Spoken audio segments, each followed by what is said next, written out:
Welcome back to LTV News. We have plenty of updates happening on and off campus. Stay with us for the latest stories bringing energy to our Salle community. That includes more Salle student spotlights. For the latest beyond campus, we'll take a look at some fun things to do this week in Philly, plus some interesting stories taking place around the globe.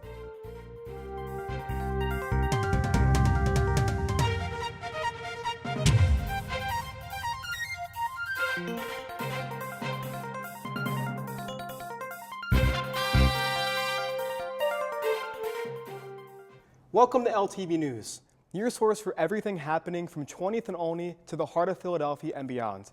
I'm Mike Adradis. We have a lot of great lineup of stories from LaSalle, our city, and around the world. And I'm excited to jump into all the updates we have for you. And I'm just Donald Tiganov. We've got a lot to cover in the next half hour, so stick around for the noteworthy stories and informative interviews you won't want to miss.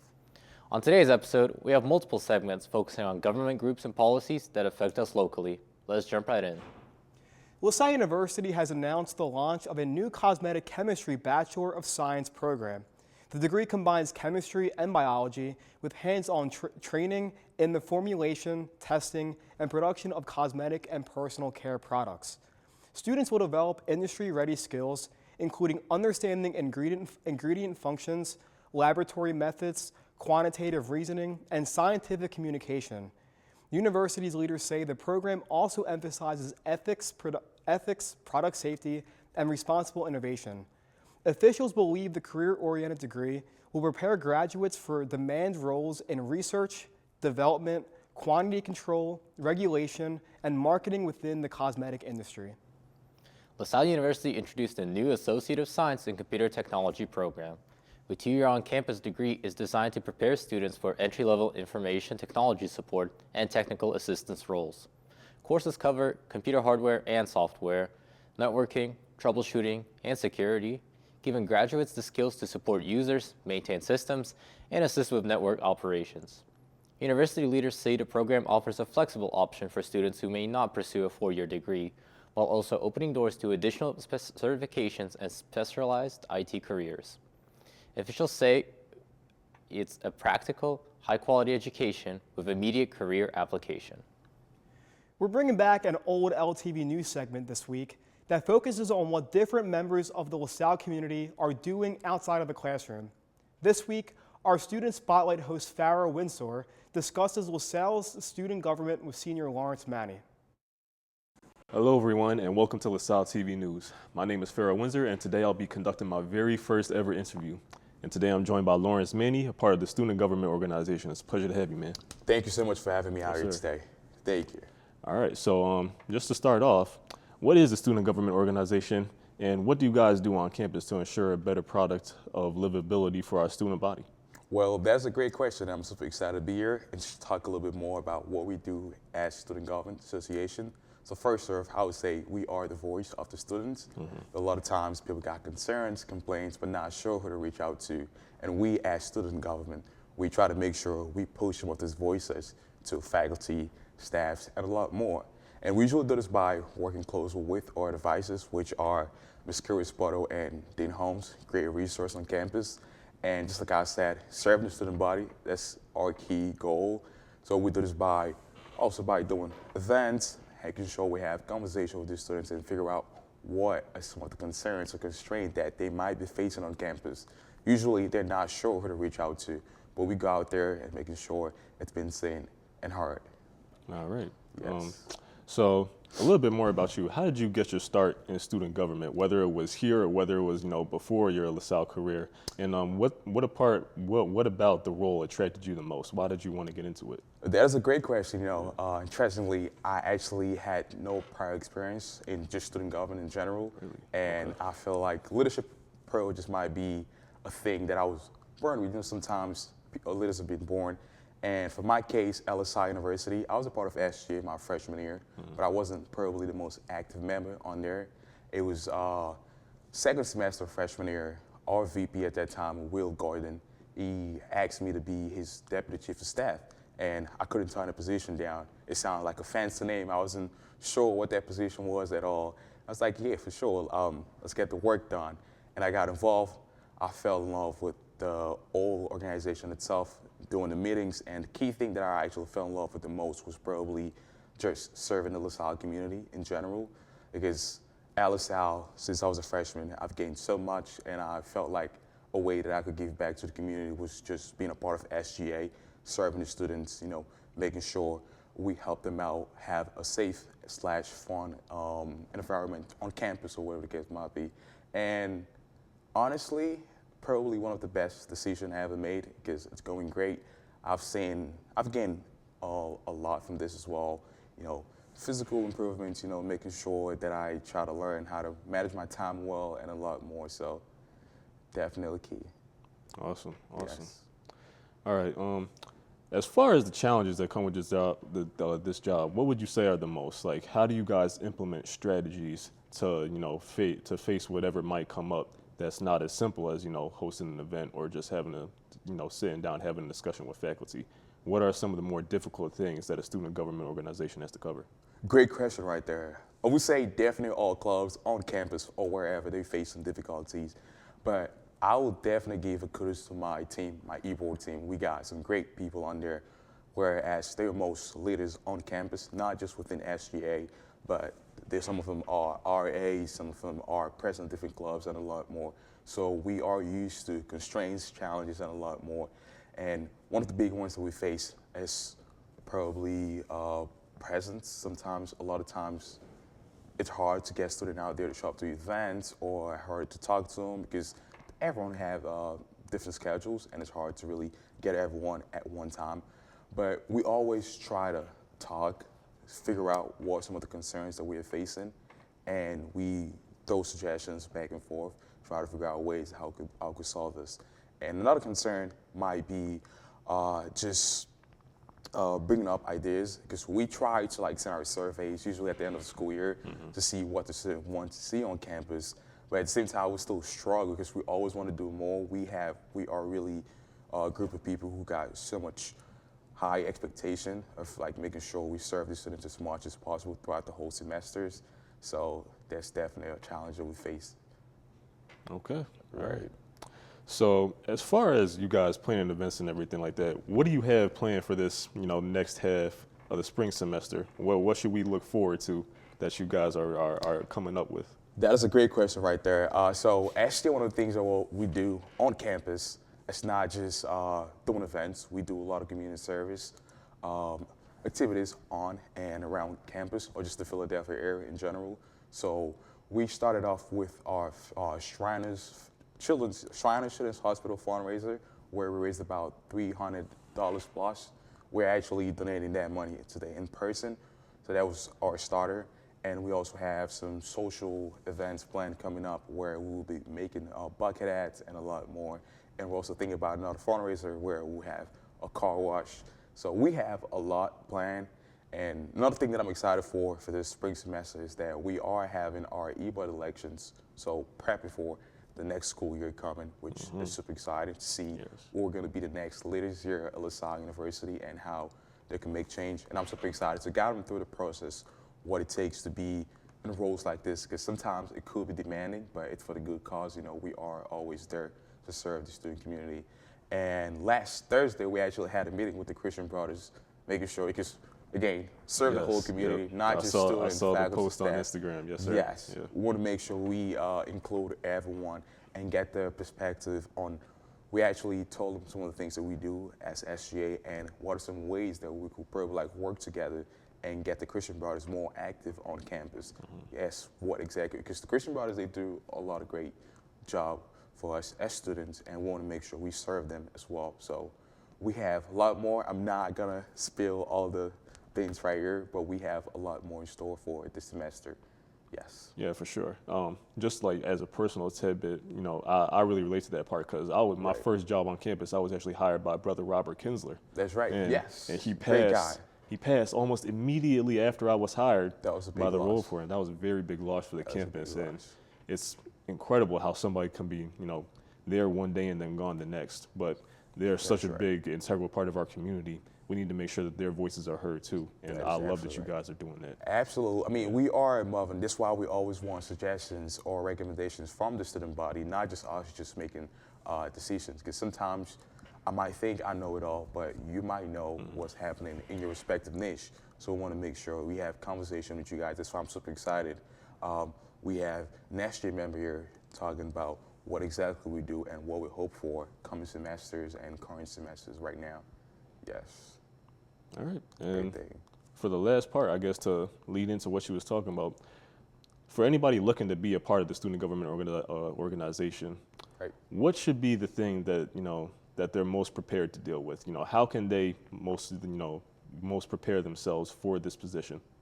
I will say sometimes you just gotta get into things for you to actually know what it takes. Sometimes people might be like, oh, it's time demanding, I can't handle this, I have classes, and a lot more. I believe as college students, there's no way we're all gonna be, there's not gonna be a time where we're not stressed about schoolwork. There's always gonna be a stress out there. And within student government, I believe I have gained much than I actually thought I was gonna lose. I was thinking about time management, but I actually learned more how to manage my time. I actually learned how to plan events, learn how to deal with people, building leadership skills and a lot more. Not just people in your classes, but people at higher level, being in meetings and a lot more. I would say go in there, go to the first meeting. We usually meet on Wednesdays at 5:15 p.m. in McShane Boardroom. It's open to anyone, because student government, it's for every single undergraduate student here at LaSalle University. And they can show up, share their thoughts, and they can learn. And we have multiple positions where people can look around and see what fits them the most, and they could develop themselves over time. But that's my response to that question. All right, wonderful, man. Right. Thank you so much for your time today. It was Absolutely. a pleasure hearing all your thoughts, and I can't wait to see what you guys have planned Absolutely. from fundraisers to events on campus and Right. community service, everything like that. It sounds like you guys are doing a wonderful job, looking out for the South community Right. and the Philadelphia community overall. Absolutely. That's our job, so we got to make sure we serve the whole community. For sure, for sure. And thanks for having me. Yes, sir. Thank you. That's all for Farrah Windsor and Lawrence Manny. Back to the show. Thank you, Farrah and Lawrence, for insight on student government at LaSalle. With the university being in the heart of a city, let's see what's going on downtown. The Philadelphia Flower Show is back, celebrating its 197th year. The 2026 Philadelphia Flower Show runs from February 28th through March 8th at the Pennsylvania Convention Center. This year's theme is rooted in origins of American gardening, highlighting the stories behind every garden and bloom. Organizers say the designers from the Philadelphia region, the Mid-Atlantic, and even New Zealand are showcasing fresh displays and new plants. The event serves as a major fundraiser for the Pennsylvania Horticultural Society, supporting community gardening, tree planting, and job training programs throughout the region. Tickets are available online and at the door. Our public health and policy segment focuses on government regulations, policies, and programs that affect our health in some way. Today, Isaiah Johnson and Adia Brown are here to discuss air pollution and an initiative from the city of Philadelphia. Urban communities like Philadelphia are hotspots for air pollution. Common pollutants are carbon monoxide, nitrogen oxides, and sulfur dioxide. These pollutants come from the exhaust of vehicles, power plants, waste incineration, heating and cooling systems, and other sources. The pollutants can impact the long-term and short-term health of communities. These harmful pollutants can cause the development of asthma, strokes, heart disease, hypertension, chronic pulmonary disease, and impact neurological function. To aid with concerns about air pollution, the City of Philadelphia has launched an initiative to aid in air pollution called Breathe Philly. Breathe Philly is a network of 76 air quality sensors that track air pollution in real time, providing data to the surrounding community. The initiative aims to provide transparency about the air quality that residents are breathing and to encourage residents to learn about pollution and environmental justice. The initiative bridges the gaps between individuals with respiratory issues and creates access for individuals to monitor and be aware of their health. This has been Public Health and Policy. Thank you, Isaiah and Adia. We look forward to seeing your next segment here at LTV News. PennDOT is continuing a major push to repair potholes across the Philadelphia region. Since January 1st, officials say more than 2,000 reports have been received, and crews have used 660 tons of asphalt to patch roadways. Repairs are underway on dozens of state highways across Philadelphia, Bucks, Chester, Delaware, and Montgomery counties, including Interstate 76, Interstate 95, US 1, and Woodhaven Road. Officials say work will continue into March. Drivers are urged to slow down in work zones and report potholes for the PennDOT Customer Care Center or by calling 1-800-FIX-ROAD. For many students, college provides a testing grounds for them to gain experience and try new ventures. For one Salle alum, his political work began as a student forming a campus organization. Exploring Politics host Peter Rapp recently talked with alum Daniel Parker about organizing political groups and efforts at college and in the local larger community. Hello and welcome to a special segment of Exploring Politics. I'm your host Peter Rapp, and today I will be sitting down to talk about political organization as a student and outside of university with a LaSalle alum and DSA member, Daniel Parker. Would you like to introduce yourself? Thanks so much for having me, Peter. So my name is Dan Parker. I was a student at LaSalle from 2014 to 2018. Now I serve as the representative of Bucks and Montgomery County on Philly Democratic Socialists of America local political committee, which is its executive board. And so at LaSalle, I was involved in the Pride Alliance as a student and helped found LaSalle YDSA, the youth wing of the Democratic Socialists of America here.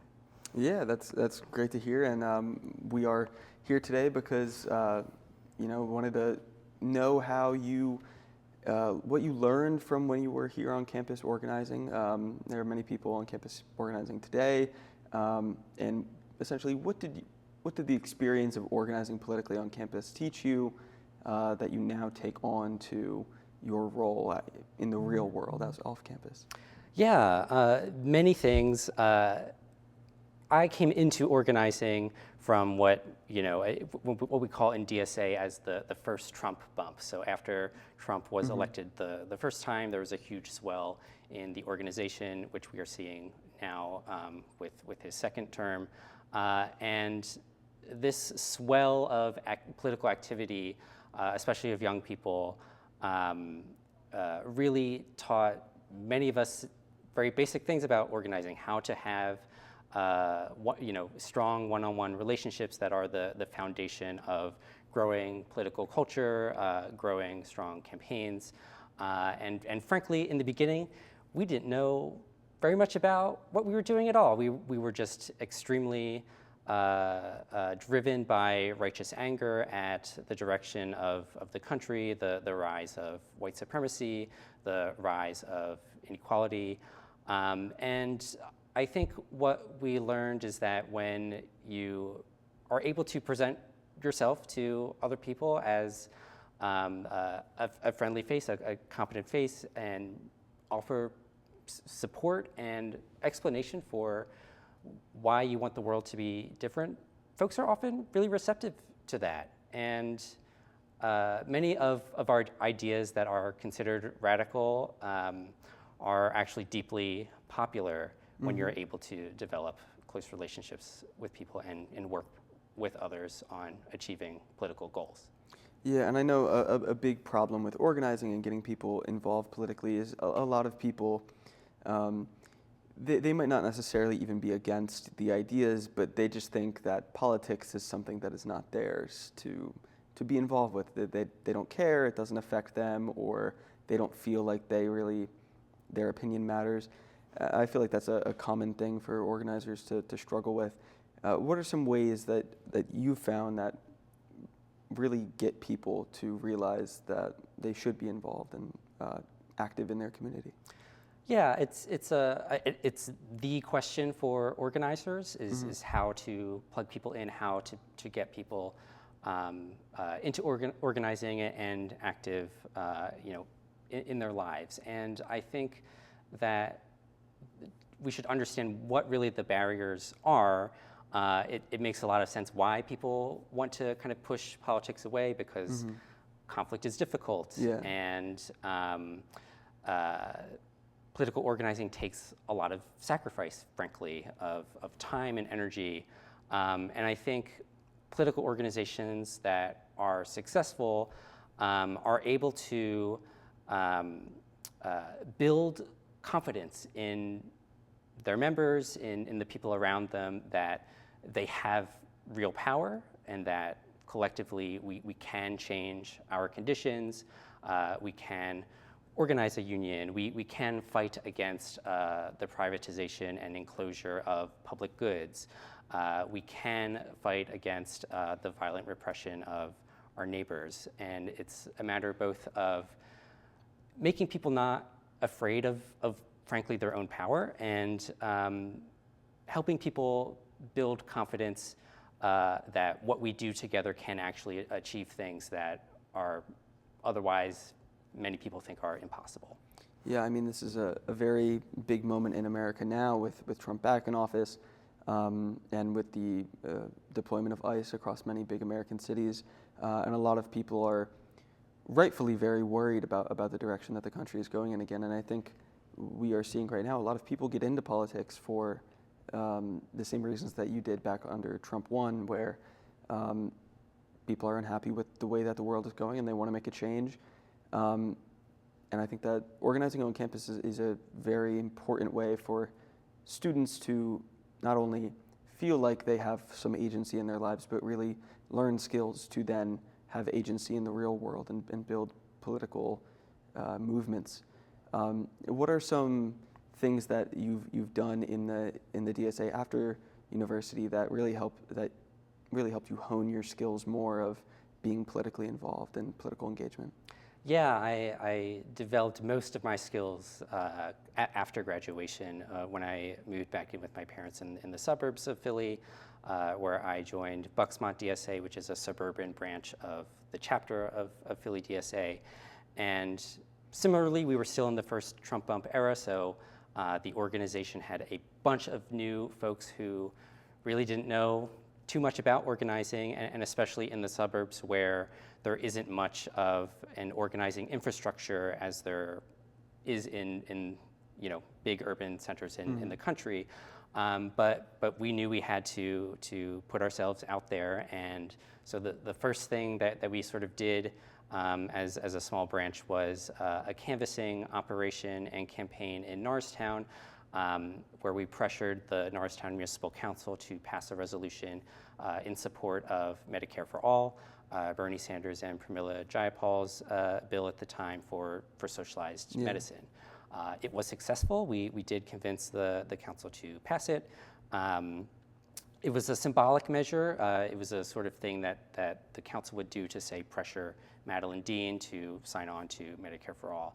So while it wasn't particularly politically impactful, it was very impactful for us as developing organizers to learn how to run a campaign, how to develop canvassing strategies, talking to people on the door. And from there, we went on to much bigger and more meaningful successes.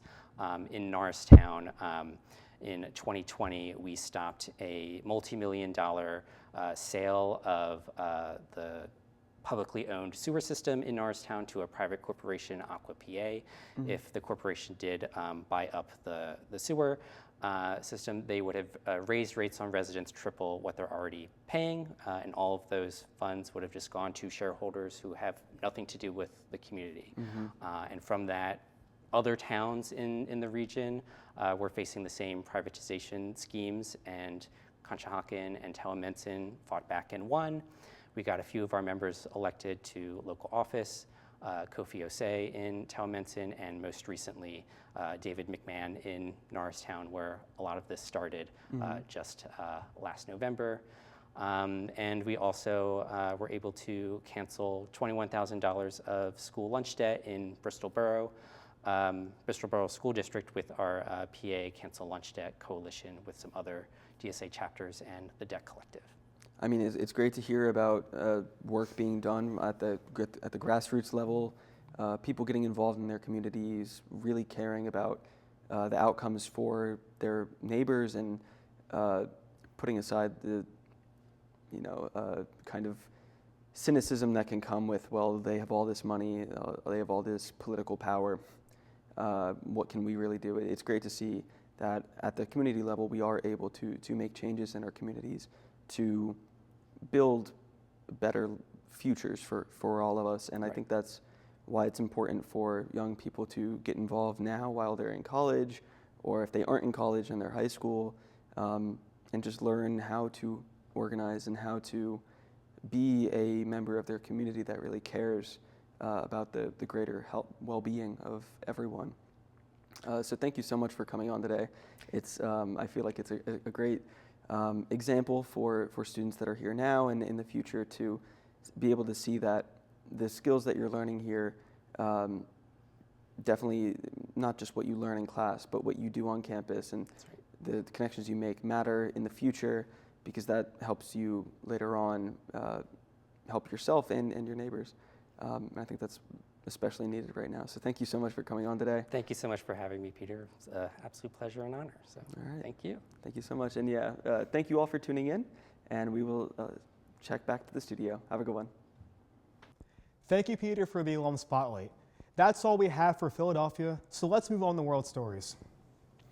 As Monopoly celebrates 90 years, a former world champion is sharing his secrets to winning the game. Jason Bunn, who won the world title in 1985, says the key is to always buy the orange properties, including St. James Place, Tennessee Avenue, and New York Avenue. He advises players to buy everything they land on, build free houses quickly, and master the art of negotiation. Bunn also says to use jails strategically late in game, and never put money on free parking, calling it a made-up house rule. The champion believes a properly played game should last just 30 minutes. Astronomers believe it may have solved one of Saturn's greatest mysteries. New research suggests that Saturn's largest moon, Titan, grew to its massive size after a collision with another moon billions of years ago. Scientists from the SETI Institute used data from NASA's Cassini probe and computer simulation to support the theory. He says the impact could also explain the Saturn tilt, its wobble, and even the formations of its iconic rings. Previous theories pointed out to a lost moon or the gravitational pull of Neptune, but this new model may account for all three phenomena. Outside experts call the theory highly probable, marking a major step in understanding our solar system. That's all we have for today's episode. Thank you all for joining. I'm Mike Adredas. And I'm Dasana Taganov. It's been a great episode today. Thanks for joining us. Until next time, take care.